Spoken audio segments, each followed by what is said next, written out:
Usa ka pagtuo, usa ka tingog, usa ka katawhan.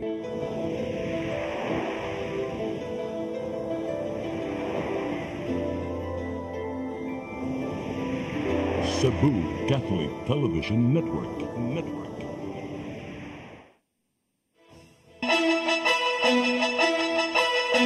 Uluhan sa mga balita sa Sayri 47, Gobernador Gwendolyn Garcia gisuspenso sa ombudsman ug unong kabuang sa kasong administratiba. Motor bangka natikyaob ubos sa Marcelo Fernan Bridge, 8 ka mga individual na rescue. Barangay coordinator sa usa ka kandidato pagkamayor sa lungsod sa Badyan gipusil, patay. Patayng lawas sa wala mailhing lalaki, nakitaan nga gihigot sa poste dito sa Aluginsan. Sugbo, Kabisayan ug Mindanao, Pilipinas og katawhan kutos maabot atong Sibya sa tibuok kalibutan mayong hapon. Live kita karon sa CCTN Channel 47 ug kini ang tulumanon sa nagunang kasayuran nga angay natong masayran. Ako si Dennis Tabar. Tulumanon sa patas ng mga balita o opinyon. Ako si Danica Caballes. Kini ang Sayri 47.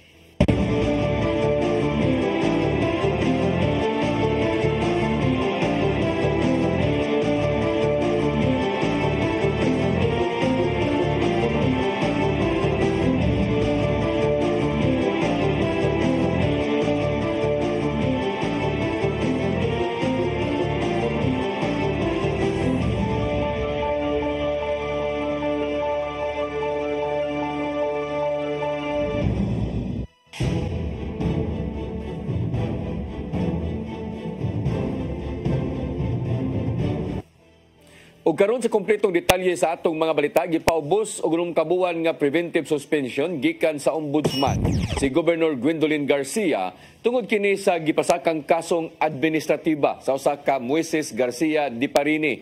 May labot na sa desilting sa Mananga River. Sa maong reklamo, giakusahan ang gobernador og grave abuse of authority, gross misconduct, serious dishonesty ug uban pa. Gitahod ni Governor Garcia ang maong mando apan gi-question niya ang basihanan sa maong reklamo. Suma pa nga gipadalag pamahayag nga gituyo ang pag-issue og special permit tungod sa kakuwang sa supply sa tubig sa miaging tuig. Dugang pa ni Garcia, illegal ang maong suspensyon kay way COMELEC approval. Hinuon na nakini og dugang pa nga mga lakang o ang legal team ni Garcia pamasin nga mabali pa ang hingtungdan nga korte ang mando gikan sa ombudsman. Nangayon na og pagsabot ang Commission on Elections ngadto sa usa ka gubernatorial candidate sa Bohol tungod sa giingong pagbinastos sa kaatbang. Matod sa giluwatang show cause order, gikwestiyon ni Attorney Dan Nery Lim sa usa ka radio program ang giingong makalong underwear nga gigamit ni Representative Maria Vanessa Aumentado. Samtang gibutiag ni Lim sa mong programa nga giingong walay nangamahan sa anak ni Aumentado. Hinungdan nga miduso og reklamo si Aumentado ngadto sa uluhang buhatan sa COMELEC bahin sa mga gipanglitok sa kandidato ngadto sa kahanginan.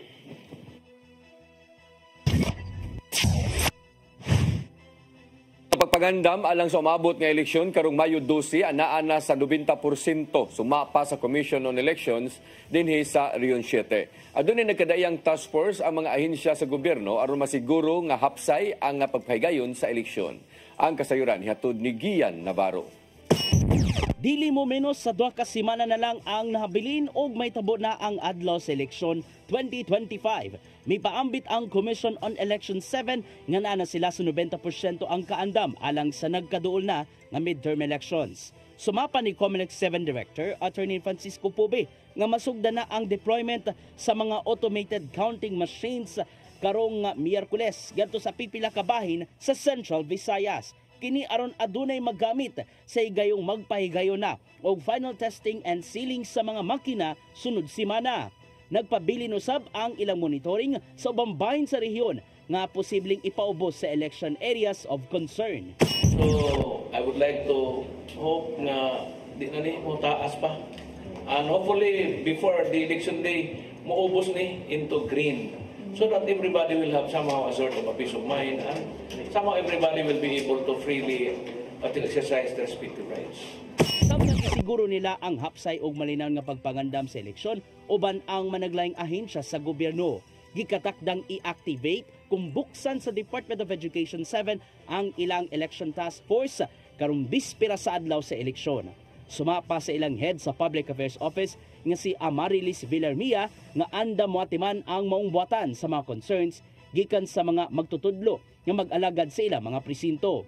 Consider all those orientations coming from the COMELEC and stick to the rules. No? And if there are incidents that need to be escalated, no, or reported to DepEd and other agencies, no, who are relevant agencies, no, for elections for the 2025 national and local elections, then do not hesitate to have these reported. Ipakaligusab ang Department of Energy Visayas Field Office nga walay may tabong power interruption karong Mayo 12.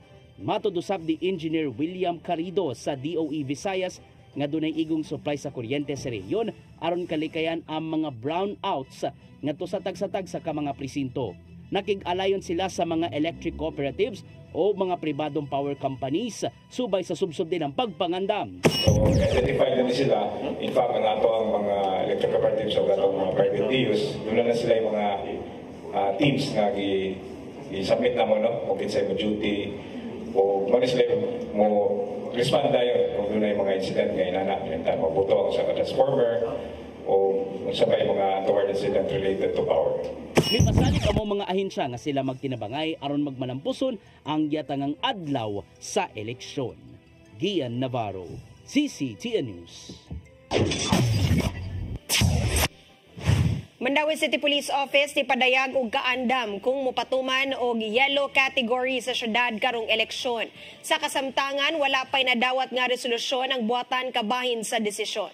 Ang kasayuran hatod ni Mary Rose Sagarino. Wala pa'y nadawat nga mando o resolusyon ang Mandawi City Police Office kung isa ka bangadto sa yellow category gikan sa green ang syudad kabahin sa sitwasyon sa eleksyon. Makahinumduman nga upat ka lugar sa probinsya sa Sugbo, lakip ang Mandawi ang girekomendar sa maong kategorya tungod sa nakitang tensyon o hugot nga paragsangka sa politika. Sa yellow category, mas hugot ang seguridad sa lugar ug mas daghan ang pulis nga ipakatap. Hinuon matod ni Regional Director Attorney Francisco Pobe nga tukiun pa ang maong sugyot sa Regional Joint Security Control Center. Sa iyang bahin, si Lieutenant Colonel Mercy Villaro ang tigpamaba sa Mandawi City Police Office nagkanayon nga andam sila kung manggaling ipaubo sa yellow category ang Mandawi. Ang ato amang jud gi-maximize ang ato mga personnel no. Padayon na gud gihapon nato atong ikuan but we'll check kung mahitabo ngayon ana then we'll get advice from our higher office, but for Mandawi City Police Office i-maximize man jud nato ang deployment during the election. Sa pagkakaroon, mato ni Villaro nga wala pa sila natala nga bisan unsang mga krimen o insidente kabahin sa eleksyon. Mary Rose Sagarino, CCTN News.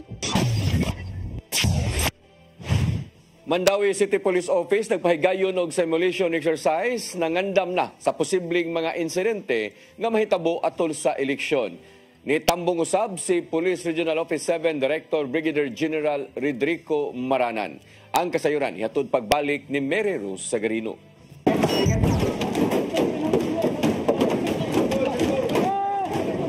Isip lakip sa pagpangandam sa kapulisan sa syudad sa Mandawi alang sa nagkaduol nga eleksyon o sa ka-simulation exercise ang gipahigayon kaganinang buntag ngadto sa Mandawi City Sports Complex. Nagkadaiyang senaryo ang gipresentar sama sa mga botante nga magsamok-samok sa canvassing area, pag-hostage sa electoral board kung adunay mga samaran, rally sa mga botante nga wala makauyon sa resulta sa eleksyon. Nagpakita usab sila og kaandam sa pagsusi sa mga posibleng biyaan nga makadudahang bag o box. Gipanguluhan sa Special Weapons and Tactics ang ilang mga K9 nga iro. Si Police Colonel Cirilo Acosta, ang direktor sa Mandawi City Police Office, ang nanghulo sa simulation. For us to psychologically and physically prepare for the upcoming elections. No? So whatever scenario that will transpire comes election day, we are prepared. Okay? Over and above this, will be criticized may critiques after this, let us have our open minds, no? This is for us, for our improvement. Ang kalihukan, gitambungan ni Police Brigadier General Rodrigo Atienza Maranan, ang Regional Director sa Police Regional Office 7, nga nalipay sa gipakitang security measures. For now, the recommendation is to sustain all the law enforcement operation at yung ating security preparations at to be alert and vigilant kasi alam natin yung security conditions, mabilis siya magbago, no? Especially papalapit na yung May 12. Gitambong usab si Attorney Ana Flor Guhilde, ang election officer sa Comelec Mandawi. For the previous elections, ang simulation usually sa Comelec office. So this time, or dito sa ground sa mga voting center. So this time, diri na po sa canvassing area. So thankful lang sa nga kani gitagaag support sa atong PNP para lang yun maandam ta. Ang mga police office sa Sugbo ang nagihay karon og pahigayon og simulation exercise pagsiguro sa ilang kaandam. Mary Rose Sagarino, CCTN News.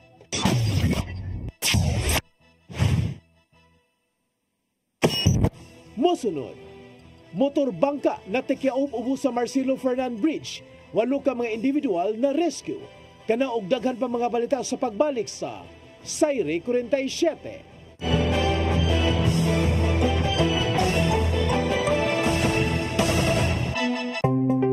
Discover the beauty of the Philippines.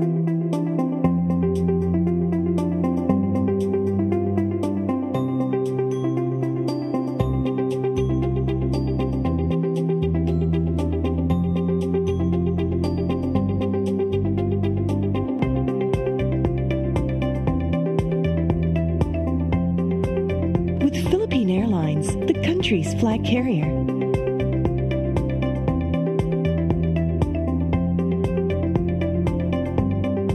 The airline that lets you feel the warmth of the nation.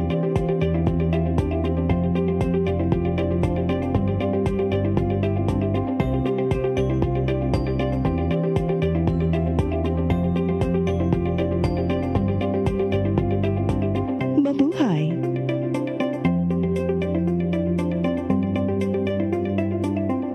Kaiba sa mga politiko, matagal nang ginagawa ni Ariel Querubin ang ipaglaban tayo. Kahit sariling buhay inaalay. Ngayon, iba ang laban. Pero tuloy ang misyon ni Ariel Querubin, ang ipaglaban tayo. Kung medalya ang sukatan at hindi pera, si Ariel Querubin ang ating bayani na karapat-dapat sa Senado. Pag may Ariel Querubin sa Senado, may bayani tayo sigurado. Mga kababayan, nandirito na Malasakit at Bayanihan, number 140 sa balota. Makakasama mo, ano mang panahon, sa mga pangangailangan nyo sila ang tutugon. Dala ay solusyon, san ka mang rehiyon, makakatulong sa pagbangon, pagbabago ay ngayon. Malasakit sa kababayan, malasakit sa kababayan, malasakit laban ng mga kababayan. Malasakit at bayanihan, sakit at bayanihan, malasakit at bayanihan, malasakit at bayanihan, malasakit at bayanihan. Layuning suportahan ang karapatan ng mga inabuso at pinagkaitan.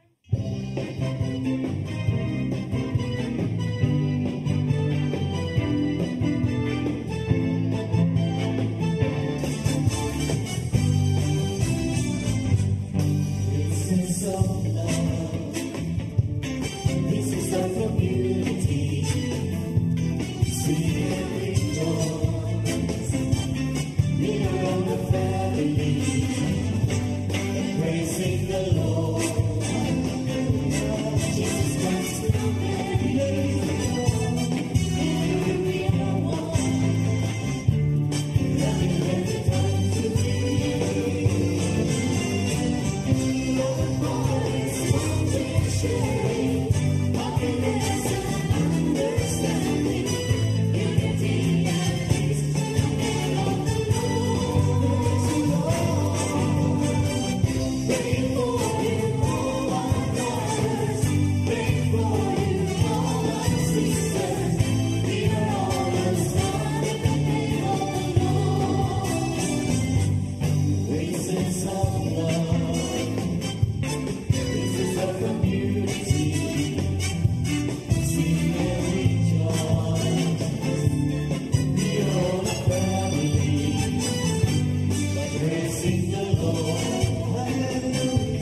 Balik sa ato mga balita, 8 ka mga individual ang na-rescue sa PNP Regional Maritime Unit 7 o BPSO sa Barangay Pusok, Humanati-Kiaob ang ilang gisakyang motorbangka ilawom sa Marcelo Fernan Bridge. Ang kasayuran ihatod ni Cristel Joy Filerca. 8 ka mga individual ang naluwas sa PNP Regional Maritime Unit 7. Inubanan sa Barangay Pusok BPSO, Humanati-Kiaob ang gisakyang motorbangka ni adtong Biyernes, Abril 25 sa buntag, ilawom sa Marcelo Fernan Bridge. Ang mga motorbangka nigikan sa Owano Wharf sa syudad sa Mandaue alas 8:40 ug padung ta kini sa Hetafe, Bohol. Magpamilya lang ang nagsakay niini nga mga residente sa Barangay Look, Mandaue ug duha sa ilang kuyog mga bata nga nagpangidaron og 9 ug 2 anyos. Kini mo ay permerong higayon nga gisakyan sa mong pamilya ang mong motorbangka tungod kay bag-o lang kining hinimo. Apan sa dihang anaa na sila ilawom sa Taytayan, naaberya ang makina sa ilang motorbangka og naatlan nga adunay nilabay nga speedboat. Naigo ang motorbangka sa kusog nga bawd hinungdan sa pagkatikyaob niini. May na lang kay ang tulo kanila nakakapyot sa pundasyon sa Taytayan. Samtang ang 5 ni kapyot sa natikyaob nga bangka og napadpad sila sa Sitio San Roque, Barangay Pusok, Lapu-Lapu City tungod sa sug. Ang mga nag-standby duol sa nahitabuan mao'y unang nakakita sa insidente og dali kining nakatawag sa mga otoridad. Niresponde usab ang 803 ambulance sa Lapu-Lapu City Rescue. Naluwas ra ang tanan sakay sa mong motorbangka pagka alas 8:45 sa buntag. Giatiman dayon sa Lapu-Lapu City Rescue ang tibok pamilya ug gihatagan sila og duha ka relief boxes. Cristel Joy Filerca, CCTN News. Mayor Raymond Alvin Garcia miangkon nga dili sayon ang pagsukit-sukit sa kasamtangang annual budget. Human gisitahan sa Department of Budget and Management. Samtang midepensa si Vice Mayor Dondon Hontiveros nga gipaubos nila sa pagtuon ng budget ordinance una pa napasa. Ang kasayuran na hatod ni Gian Navarro. Gitun-ana ni Mayor Raymond Alvin Garcia ang annual budget sa Dakbayan sa Sugbo nga may kantidad tanan-tanan og 14.6 billion pesos. Subay nini, mupadangat og suwat ang mayor ngadto sa Department of Budget and Management 7 aron i-reconsider ang mga flagged items nga may kantidad og 79.9 million pesos. Giangkon sa mayor nga dili gid sayon ang pagsubay og pagsukit-sukit sa matag detalye sa budget nga daling napasar sa konseho sa syudad. May namdumang gi-question sa DBM ang paspas ka pagpasar sa flagged items nga matud pa lahi sa giduso sa ilang annual investment plan. So can you imagine, I submitted an 17.9 billion budget. It was trimmed down to about 14.9 by the council. So the proper procedure was, well, inigbalik ka na sa mayor, the mayor should review all of the items of asa ang gitrim down o asa ang dili, because he can now exercise his power of line veto, di ba? Or to veto the whole thing. So muna nga, it really requires time for due diligence. Midepensa noon si Vice Mayor Dondon Hontiveros nga pirmado niya ang approved budget ordinance human gipaubos sa subsub din ang pagtuon. Niyan ang panahona napasar sa mayorya ang annual budget ato sa special session sa konseho. Dugang pa pagtataw sa Vice Mayor nga gipaubos usab nila sa subsub nga pagtuon. Sukwahi sa nimong pasangil ni Garcia nga gidali-dali na lang sa pag-review. Sa katapusan, gibuteg ni Garcia nga kinanglanon ang subsub nga pagsukit-sukit sa matag detalye sa budget una pa hingpit nga mapirmahan o di baka ma-veto. Gamay ra tingali ang signing because it is just the ordinance coming from the council, no? But as mayor, you have to review. Gitrim down good from 17.9, himo na lang 14.9. Himo ginang i-review ang 3 billion kung asa na nawa. Then you also compare it to the AIP. Diba? So that you will know if sakto ba ang imong pagtrabaho or dili. Ian Navarro, CCTN News. Barangay Coordinator sa ka kandidato pagkamayor sa lungsod sa Badian gipusil patay sa riding in tandem ug naangol lang iyang kauban samtang nagtindog sa ka waiting shed. Kapulisan nagsugod na sa ilang investigasyon. Ang kasayuran ihatod ni Arnold Bustamante. Patay ang usa ka coordinator sa usa ka kandidato nga kanhi konsyal sa barangay o naangol usab ang kauban nini. Human po sila sa riding in tandem alas 4 kagahapon sa hapon sa Puruktambi, Sitio Basang Pangpang, Barangay Candiis, Bukiran dapit sa lungsod sa Badian, Probinsya sa Sugbo. Ang nakalas kailangan si Guillermo Sabala Antepuesto, 45 anyos, barangay coordinator sa magpapili sa pagkamayor sa mong lungsod. Samtang ang samaran sa Bukton nga nadalas tambalanan mao si Santos Kalunsag Ambrad, 74 anyos, byudo, usa ka mag-uuma nga puro sa residente sa mga lugar. Sigon sa pamahayag sa mga saksi kasamtang nagbarug-barog ang mga biktima sa usa ka waiting shed sa dapit, galit lang nga naabot ang duha ka mga suspitsado nga sakay sa usa ka enduro nga motor ug usa kanila ang nipusil sa mga biktima. Human sa pagpamusil ang duha ka mga suspitsado, nipaserot kini sa pagpadagan sa motorsiklo paingon sa bukid sa lungsod sa Dalaget. Ang mga investigador sa Badian nakakuha og 3 ka mga basiyo sa bala sa kalibre 45 nga pistola sa crime scene nga mo'y gigamit sa pagpamusil. Ang mga saksi mibutyag sa gihimong investigasyon sa kapulisan sa Badian nga wala nila makita ang panagway sa mga suspitsado apan gihulagway lang nini nga ang nagpusil sa mga biktima dako og lawas. Mato ni Police Captain Blaine Don Tabares, ang information officer sa Cebu Police Provincial Office, nga nagpadayon pa ang gihimong investigasyon sa Badian Police Station. Tana mga anggulo ang ilang gipangsubay sama sa personal nga motibo ug ang gingong pagka-coordinator sa usa ka politiko nga magpapili sa pagkamayor sa mong lungsod. Lakip silang gisubay sa pagkakaron ang nakuha nila nga kasayuran nga dunay utang nga kwarta ang nakalas nga biktima sa usa ka tawo dito sa lungsod sa Dalaget na moabot sa 90,000 pesos. Kuan gyud karon ka sulti gyud elections related siya dayon. So gahanda pa tag further investigation, and another motive nga tong ginalantaw is kaning victim daw is kuan naiutang sa usa ka tawo sa Dalaget. Iyang gibutyag nga mao na kini karon ang ilang person of interest nga subject sa investigasyon. Gipadapdan na sa kapulisan sa probinsya ang ilahang gihimong investigasyon. Gani mitabang na ang Provincial Investigation and Detective Management Unit sa pagsusi sa maong krimen. Nangunay ang hepe sa CPPO nga si Police Colonel Jovito Atanasio sa pagsupervise sa mga pulis sa Badian aron sa danilian nga pagsulbad sa maong krimen. Ang kandidato pagkamayor sa maong lungsod nga si Konsyal Jeric Duque may kondinar sa pagpatay sa iyang barangay coordinator. Siya nagtuo nga politika ang nagpaluyo sa maong krimen. Sanglit wala pa ang pagpamusil, nakasulti niya ang biktima nga si Guillermo nga doon mamatikdan siya nga tao sa ilang lugar ug iya sab kini nga gihulagway nga init ang dagan sa politika sa maong lungsod. Wala sa inana pero yung anak gabi nakistorya mi marag nakahisgo to siyang marag na ako ng handok nila pero masultis ngan kinsay ngan. Nanawagan si Duque sa kapulisan ug sa katawhan sa lungsod sa Badian nga makabot nila ang hustisya sa kamatayon sa iyang leader ug ang malinawon, hapsay ug luwas nga eleksyon sa Mayo 12, 2025. Arnold Bustamante, CCTN. Deped Lapu-Lapu City Division mipasalig dili makasinati og power trip off ang Paho National High School atol sa eleksyon. Ang maong tunghaan usa ka 38 ka mga polling centers apan nakasinati og problema sa kuryente. Ang kasayuran hatod de Crystal Joy Pelerca. Gipasalig sa DepEd Lapu-Lapu City Division nga dili makasinati og power trip off ang Paho National High School atol sa national ug local election karong Mayo 12. Mahinumduman nga ang maong tunghaan nakasinati og sagunson nga pagka-trip off sa ilang kuryente sugod ning tuiga.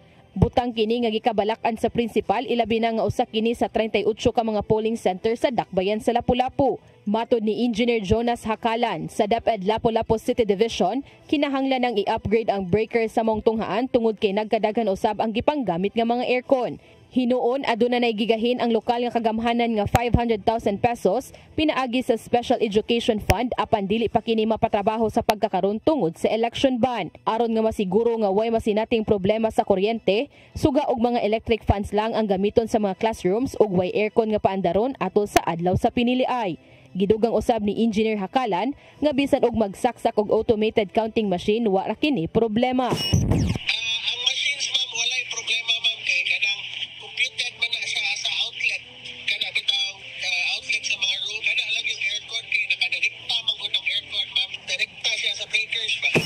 Samtang sa laing bahin, wa pa makapahigayon og final inspection ang DepEd Lapu-Lapu City Division sa 38 ka mga polling centers.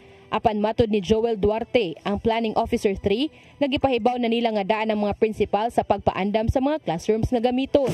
In terms sa preparation sa classrooms, we inform already ang atong mga principal sa kadtong mga schools nga gamiton gyud as polling precincts.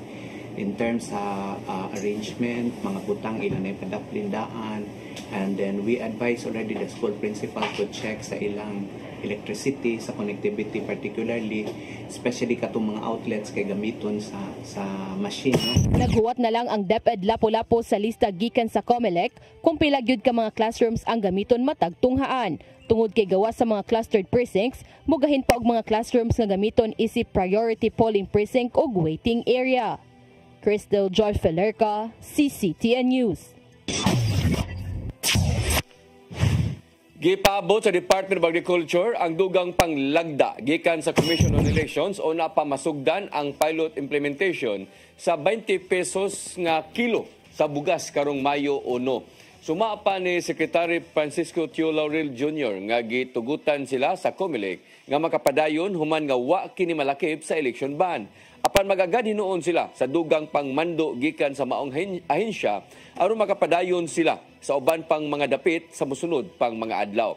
Giisugda na hinuon sa pagpabaligya ang baratong bugas ngadto sa pipila ka bahin sa Sugbo, sama na lang sa Malabuyok ug Daan Bantayan.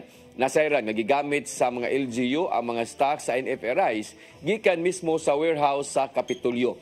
Gisunod nila ang proseso sama sa Sugbo Merkado Barato diin na ang mga kabus ug uban pa nga mga qualified beneficiaries ang makapalit sa maong nga kantidad. Nagandamda ang mga cardinal gikan sa managlahing nasud alang sumaabot nilang pagpili sa bag-ong Santo Papa karong Mayo 7. Apil sa mga dunay dakong papel sa pagpangandam maong Pilipinong si Cardinal Luis Antonio Tagle. Ang kasayuran ni Hato di Gian Navarro. Nasabutan sa mga kardinal ato sa ilang congregation nga ipaigayon ang eleksyon sa bag-ong Santo Papa kon conclave karong Mayo 7. Una kining gikumpirmar sa Holy See Press Office kagahapon, di na paigayon sila sa panagtapok pagkahuman sa lubong ni Pope Francis niadtong Sabado. Pabakanteho na sa publiko ang Sistine Chapel aron hatagan og pagtagad ang pagpangandam sa ilang labing sikreto ug labing hilom nga matang sa eleksyon. Mag-abot ang moabot sa 135 ka mga kardinal nga nasa 80 anyos paubos ang pangidaron aron makapili sa bag-ong lider, inubanan sa giyagikan sa Espiritu Santo. Apil sa mga adunay dakong papel sa pagpangandam karon, mao ang Pilipinong kardinal nga si Luis Antonio Tagle diin, apil siya sa temporary panel. Matod sa report gikan sa Catholic Bishops Conference of the Philippines nga nalakip sa particular congregation si Tagle aron ubanan ang Camerlengo sa pagpangandam sa conclave. Kuyog ni Tagle sa mga grupo silang German Cardinal Reinhard Marx ug French Cardinal Dominique Mamberti. Hinuon magpuli-puli ang tulo ka mga kardinal ug gulipan sila sa General Congregation matag tulo ka adlaw. Apan bisan pa man sa mga nanggawas nga pangalan nga adunay chance nga mamahimong sunod ni Santo Papa, adunay panawagan ang mismong liderato sa CBCP nga apil sa mga cardinal electors. Matod ni CBCP President Cardinal Pablo Virgilio David sa ka-interview nga ang conclave mo'y labing sagradong matang sa eleksyon diin, kinahanglan nilang ampuan ang ilang sikreto nga boto. Inay nga magpalabi sa paglaom, gitambagan ni David ang katawhan nga iampo ang malinawon o malampusong pagpahigayon sa mga proseso sa pagboto. Pagdasal ninyo na ang mahalal na bagong Santo Papa will be a man of peace, a man who will really be a good symbol for the whole world, no? About that common aspiration natin for a better world, for a more peaceful world. Ian Navarro, CCTN News.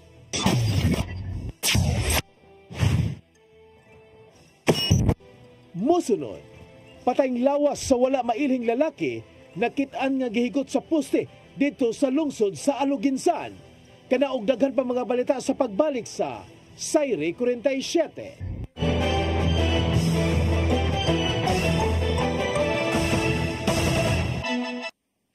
Mga kababayan, nandirito na Malasakit at Bayanihan, number 140 sa Balota. Makakasama mo ano mang panahon, sa mga pangangailangan nyo sila ang tutugon. Dalay solusyon, saan ka mang rehiyon, makakatulong sa pagbangon, pagbabago ay ngayon. Malasakit sa kababayan, malasakit sa kababayan, malasakit laban ng mga kababayan.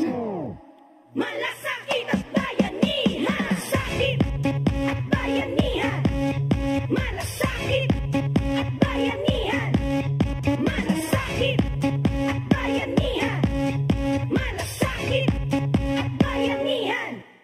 Layuning suportahan ang karapatan ng mga inabuso at pinagkaitan.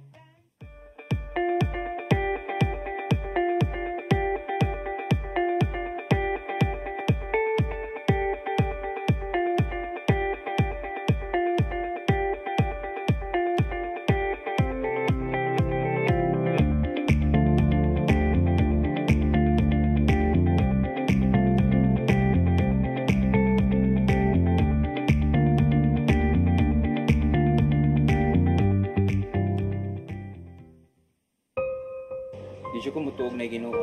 Ano mga ng bata da? Nangita lagi ni gatas? Kasabot ka akong ipakuha.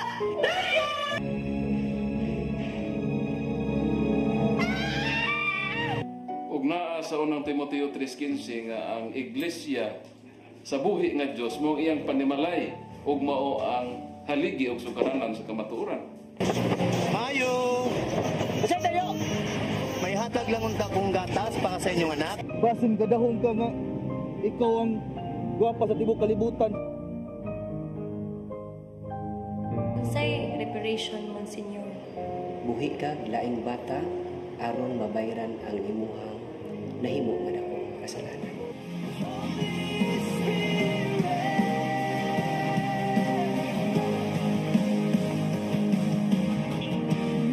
Daghan ka na to ang nagduda kung doon na bagay Ginoo o wala. Apan ang Biblia nag-ingon nga atong dawaton pinagi sa pagtuo ang kamaturan nga doon ay Ginoo. Sa Hebreo 11:6 nag-ingon walay makapahimot sa Dios kung walay pagtuo. I came for you.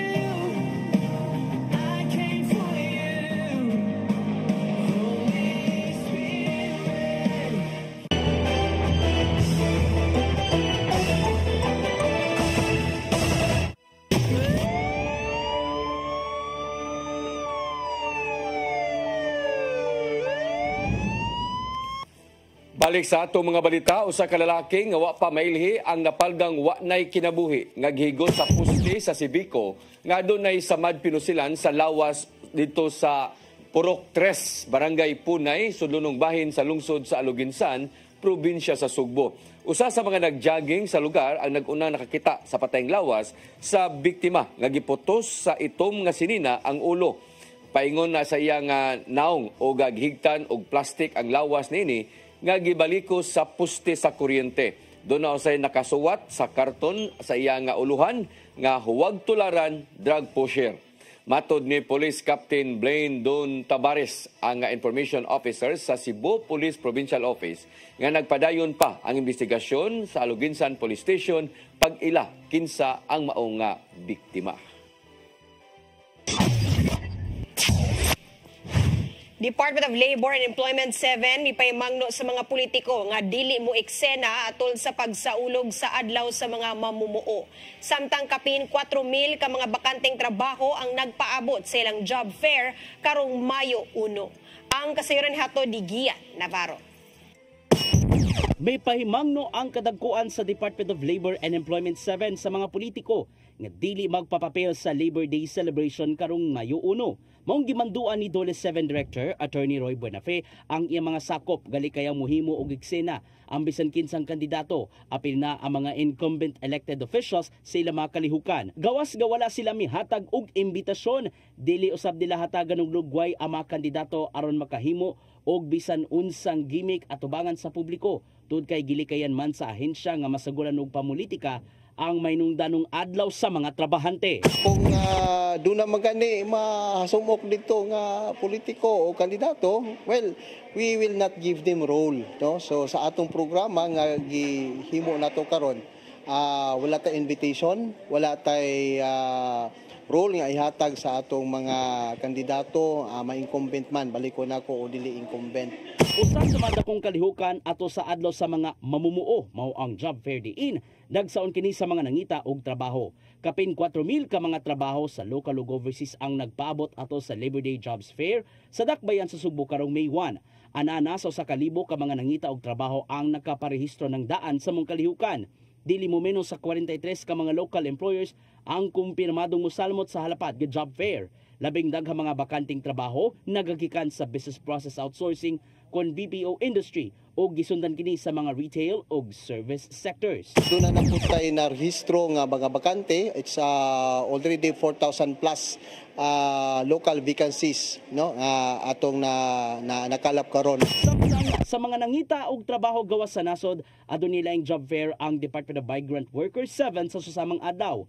Dili mo menos sa 1,000 ka mga bakanting trabaho gikan sa Germany, Amerika, Taiwan ug uban pa mga nasod ang available alang sa mga buot mo pahimos. Ipaygayon kini sa lalawigan sa Bohol, Negros Oriental ug ubang bahin sa rehiyon. Mao nga dunay tambag ang DMW7 aron masigurong lehitimo ang gisudlang trabaho. Do is go to our website. Daa sa mong website na di ang tanang lista sa mga private recruitment agencies nga dunay mga existing or active nga mga registrations or kanang ilahang naba sila permit to hire. Navarro, CCTN News. Mao kadtong naglangkob sa atong mga balita sa Sayre 47, ako si Dennis Tabar. Ako si Danny Cacabalye, sangtod ugma sa inyong paboritong tulumanon. Sayre 47.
Discover the beauty of the Philippines